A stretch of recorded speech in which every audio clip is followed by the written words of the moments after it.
Have you ever sat quietly in your own home and wondered, when did the respect start to fade? You raised them. You gave them everything you could, your time, your energy, your sacrifices. You were there through scraped knees, broken hearts, school projects, and sleepless nights. And now somehow you feel like you're walking on eggshells around your own grown children. Like your opinions don't matter anymore. Like your presence is tolerated, not truly appreciated. If that feeling sounds familiar, you're not alone. So many parents over 60 silently wrestle with this pain.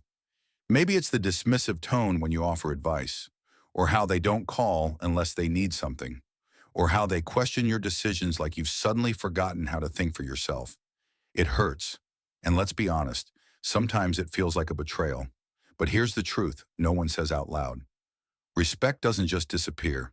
It shifts. It gets tangled in emotions, independence, expectations. And yes, sometimes it gets lost in the shuffle of adulthood and ego. But the good news? You're not powerless.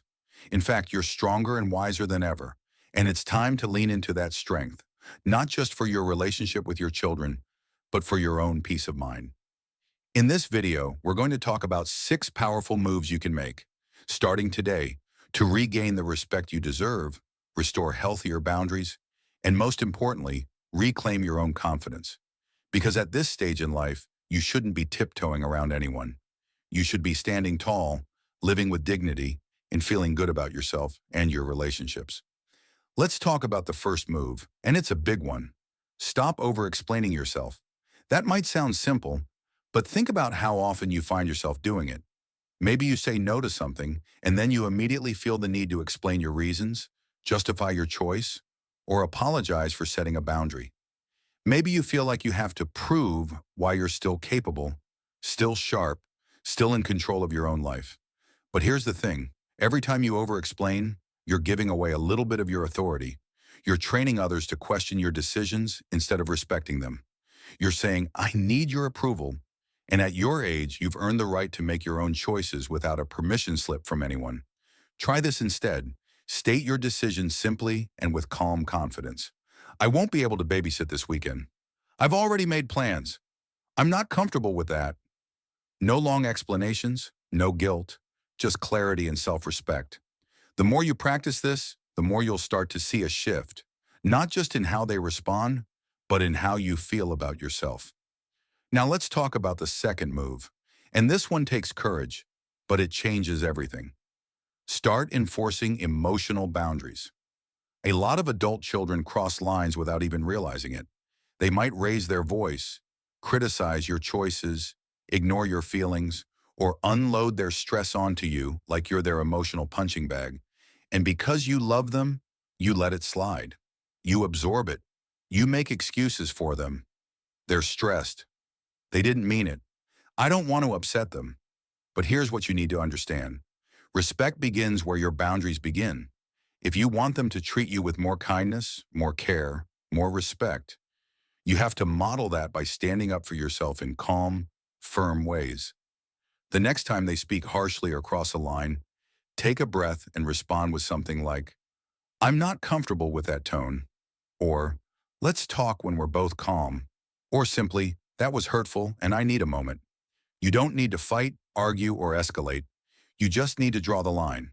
Because when they see that you're no longer available for mistreatment, even subtle mistreatment, they'll either begin to adjust or face the discomfort of losing your presence. And that's powerful. And that brings us to the third move, which is often overlooked but deeply transformative. Stop trying to fix everything. As parents, it's in your nature to help, to rescue, to jump in and solve the problem, smooth things over, carry the burden. You've done it for decades. But when your adult children start to expect that, without appreciation, without reciprocation, it turns from love into enabling. And enabling often breeds entitlement, not respect. The next time they come to you with a problem, financial, emotional, or otherwise, pause before stepping in. Ask yourself, is this something they can handle themselves?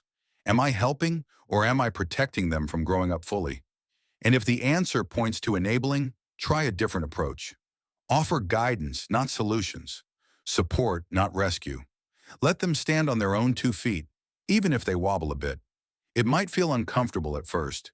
You might worry they'll think you don't care. But trust me, setting that limit doesn't make you less loving. It makes you wise. It teaches them to value your time, your energy, and your role, not as a fixer, but as a parent who deserves peace. You've already done the heavy lifting. You raised them.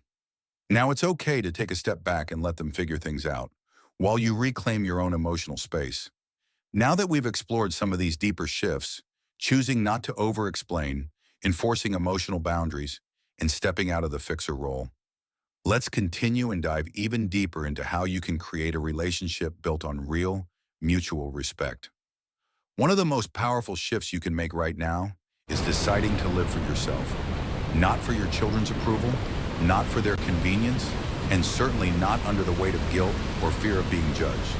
Because the truth is, the more you start living in alignment with your own values, the more others are forced to respect you, even if they don't like it at first. Now let's talk about the next move. And this one might surprise you. Start speaking their language, not yours. What do I mean by that? Well, we all come from different generations, with different ideas about communication, respect, and what it means to be family. Back in your day, respect was often shown through tone, manners, and listening to elders. Today, especially with younger generations, respect can look different. Sometimes more casual, sometimes more independent, and unfortunately, sometimes less obvious. But here's where your wisdom comes in. You can still command respect without demanding it. Instead of saying, you never listen to me, try, I feel dismissed when I'm interrupted. I need to feel heard. Instead of, you're being disrespectful, say, let's find a way to talk where we both feel respected. It's not about softening your boundaries. It's about framing your message in a way that opens a door instead of slamming it shut. And when they feel like you're not trying to win or dominate the conversation, but instead connect, they're more likely to respond with maturity. This approach helps especially with children who get defensive easily or who tend to flip the script and make you feel guilty for even bringing up your concerns. Keep calm, stick to I statements, and remember, you're not trying to be right. You're trying to be respected. That's a very different energy, and it's far more powerful. Now let's move into something that many seniors avoid, but it's so important if you want to shift your dynamic with your adult children. Start creating your own life outside of them. It's easy to lose ourselves in our role as a parent. For years, maybe decades, your world revolved around your children, getting them through school, keeping them safe, guiding them into adulthood. And even now, part of you may feel like your happiness is still tied to how they treat you, how often they visit, how connected they are. But depending on your children for your emotional fulfillment is a recipe for disappointment and even resentment. So what do? You build a life that is rich, meaningful, and fulfilling, with or without their approval. That might mean joining a walking group, taking a class at the local community center, volunteering, picking up a hobby you once loved but put on the shelf for decades. It might mean reconnecting with friends, or even making new ones who share your interests and energy. When your children see that you're not just sitting at home waiting for their call, that you're thriving on your own terms, it sends a clear and silent message. I am whole, I am strong, and my life is full, with or without your validation. And here's the magic in that. People tend to respect those who respect themselves. When you show up for yourself with energy, joy, and independence, your adult children will likely begin to see you differently, not as someone to control or dismiss, but as someone they can look up to. It also creates emotional space. When you're not clinging, not pressuring, not needing them to complete your life, it actually draws them in closer. You become a source of inspiration, not obligation. That changes the entire dynamic. And if they don't respond positively, that's okay too, because your life doesn't stop at their opinions. Your time is now, and you deserve to spend it in ways that light you up. I know that can be tough, especially if you were the kind of parent who gave your all, and maybe still do. It's hard to pull back without feeling selfish or guilty. But setting these emotional boundaries isn't selfish. It's healthy. It protects your energy and teaches others how to treat you. Let's say your daughter expects you to drop everything to watch the grandkids, but never thanks you or shows appreciation. Or your son only calls when he needs money. Instead of feeling used and quietly resenting it, imagine what would happen if you calmly said, I love helping when I can, but I also need time for myself. You don't need to explain, argue, or beg for understanding. Just state your truth. And that truth, spoken with calm confidence, is often more powerful than any lecture, guilt trip, or emotional outburst. You don't have to sacrifice your peace to keep the peace. You don't have to accept disrespect just to maintain the relationship. You can love your children deeply and still say, no, this doesn't work for me anymore.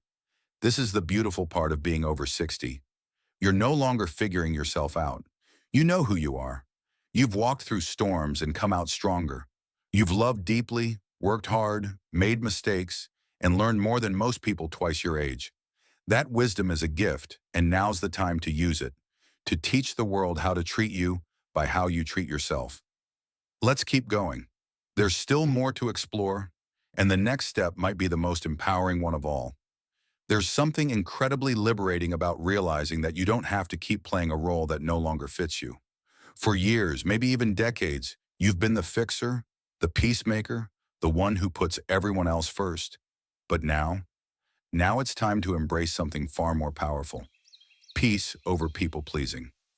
Let's talk about what that really means. Peace doesn't mean silence. It doesn't mean avoiding confrontation or letting others walk all over you. Peace means knowing when to speak up and when to step back.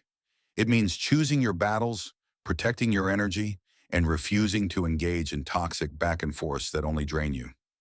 So many seniors fall into the trap of believing they have to keep the family together at all costs, even if that means enduring hurtful words, being ignored, or being treated as if they're no longer important. But here's the truth. You don't have to tolerate mistreatment just to be part of the group. You don't owe anyone your dignity, not even your children. Imagine this. Your son constantly dismisses your opinions, talks down to you, maybe even mocks your ideas as old-fashioned. Instead of trying to argue your point or make him see your worth, you take a breath and simply say, I'm not comfortable with the way I'm being spoken to. I'm stepping away from this conversation. Then you follow through. No yelling, no tears, just calm strength. That's what peace looks like. It's not weakness. It's the deepest kind of power. And when your children see you owning your boundaries with grace, they either rise to meet you or fall away.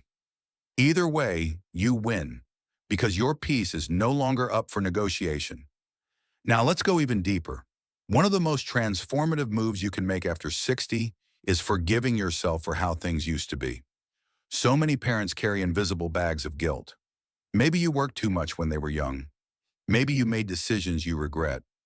Maybe there were hard years, divorce, financial struggles, or mistakes you wish you could undo. But dragging those bags into every conversation with your adult children doesn't fix the past. It only keeps you stuck. If your children are using your past mistakes to justify their current disrespect, that's not your burden to carry anymore. You've apologized, you've grown, and now you deserve to live free. Start telling yourself a new story, one that sounds like, I did the best I could with what I had at the time. I've learned, I've evolved, and I will no longer punish myself to earn love that should be given freely. That shift in mindset is life-changing, because when you release guilt, you stop overcompensating. You stop trying to buy their affection or prove your worth, and instead you start showing up as the calm, confident, self-respecting person you truly are. Let me be clear. This doesn't mean pretending the past didn't happen. It means refusing to let it define your present. It means creating a new relationship, starting now, with boundaries, honesty, and mutual respect. And if they're not ready for that, that's okay. Healing doesn't require their participation. It only requires your decision. And that leads us to one final, powerful truth. You get to redefine what family means for you now. Maybe you've spent years holding on to a version of family that no longer exists. One where everyone came together on Sundays, where laughter filled the room, where your opinion mattered. But life changes. People grow apart. Sometimes children become strangers, and that loss can be heartbreaking. But you don't have to sit in that pain forever. You can create connection in new places, with friends who feel like family, with community groups, with people who see you, appreciate you, and treat you with the dignity you've always deserved. Just because someone shares your blood doesn't mean they get unlimited access to your heart. Love is not an obligation, it's a choice. And if your adult children are choosing to show up with distance, criticism, or coldness, you have the right to choose yourself. You have the right to fill your life with warmth, joy, and people who reflect back the love you give. You have the right to say, I matter too. And more than that, you have the power to shape this next chapter of your life into something deeply fulfilling. Let go of the need to fix what others won't even admit is broken. Focus on what you can control, your time, your boundaries, your joy. It's not too late to build a life that makes you excited to wake up in the morning. In fact, it's the perfect time. Because now you have wisdom, you have freedom, you have clarity, and most of all, you have yourself. Let's take a moment and breathe this in together. You've walked through life carrying more than most people ever see. You've poured love into your family, made sacrifices nobody clapped for, and stood strong even when it felt like nobody noticed. And now you're standing at a point in life where something inside you is saying, I deserve better. And you're absolutely right. Because the most important relationship you'll ever have isn't with your adult children or your spouse or even your oldest friends. It's with you. And when that relationship becomes strong, everything else starts to shift. Think about this. When you walk into a room with your head high, knowing your worth, you don't need to demand respect. It just finds you. Because respect starts from within. When you respect your time, your boundaries, your peace, others begin to mirror that. And those who don't, they start to fade into the background. That's not loss, that's clarity. So now the final move, and maybe the most powerful of them all. Stand in your truth and let it be enough. You've done your job as a parent. You've raised your children, guided them, and given them all that you could.